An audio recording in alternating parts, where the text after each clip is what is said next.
Today, we are diving into the absolutely incredible journey of the Spanish guitar.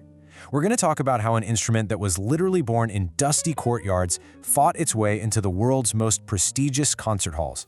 It's this amazing story about perception, about reinvention, and, this quiet kind of defiance. So let's get into it. Wow. I mean, this one sentence just says it all, doesn't it? This perfectly captures the soul of the early guitar. Think about it. This wasn't some delicate instrument kept behind glass. No way. It was passed from hand to hand in these sunburnt Spanish courtyards, woven into the very fabric of everyday life. The laughter, the stories, the dancing. It was just deeply, fundamentally human. So, in the beginning, the guitar belonged to everyone. It was intimate. You could carry it anywhere. And it had, as one source so beautifully puts it, the scent of the street. But here's the crazy thing. That very quality, the fact that it was so democratic, so available to everyone, well, that was about to become its biggest problem. What you're looking at here is a huge cultural clash, right? On one side, you've got the guitar, common, easy to get your hands on. On the other side, you've got the piano and the violin. These were instruments of the aristocracy. Their value was all tied up in how complex and exclusive they were. In the 19th century, this wasn't just a musical preference, it was a line drawn in the sand between social classes. And you can probably see where this is going. This is the heart of the crisis.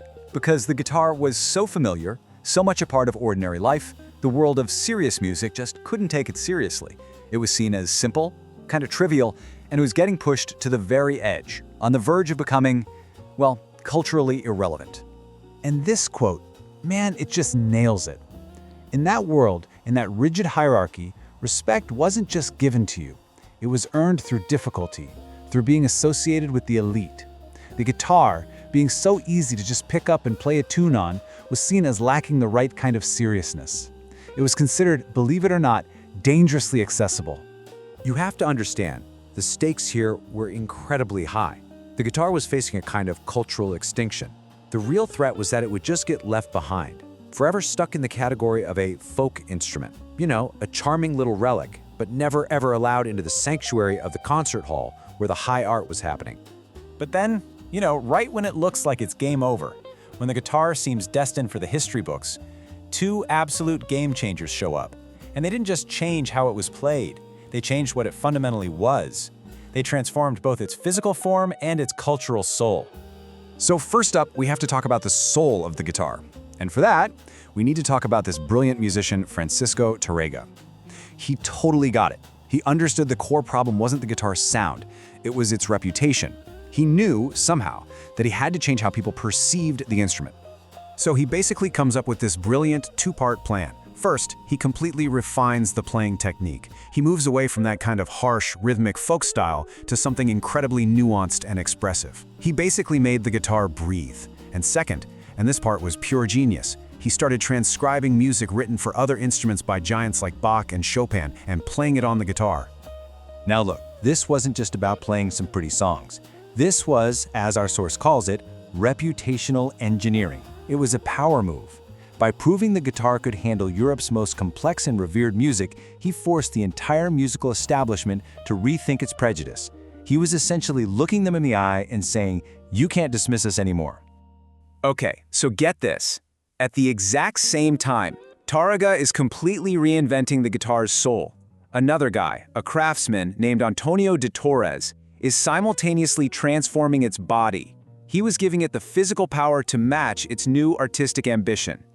So Torres looked at the guitar and saw its biggest physical problem. It was just too quiet. It could never fill a large concert hall. So he got to work.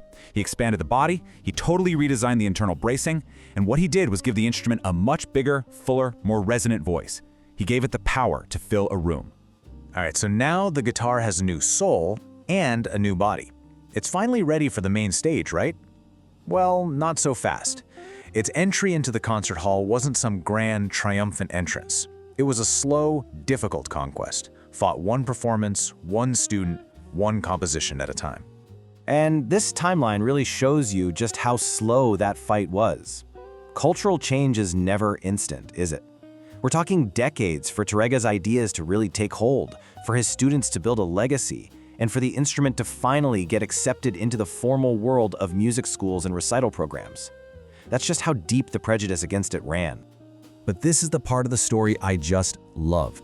The guitar didn't have to erase its past to get a seat at the table. It carried its history, that memory of intimacy from the courtyards, right along with it, onto the concert stage. And this gave its music this unique emotional punch, a directness that a lot of the more formal instruments just didn't have. And all of this leads to the central kind of mind-bending idea of this whole story, a fascinating paradox. The very things that were seen as the guitar's greatest weaknesses, the things that should have held it back forever, well, they turned out to be the source of its unique and ultimate power. So let's just break this down because it's really cool.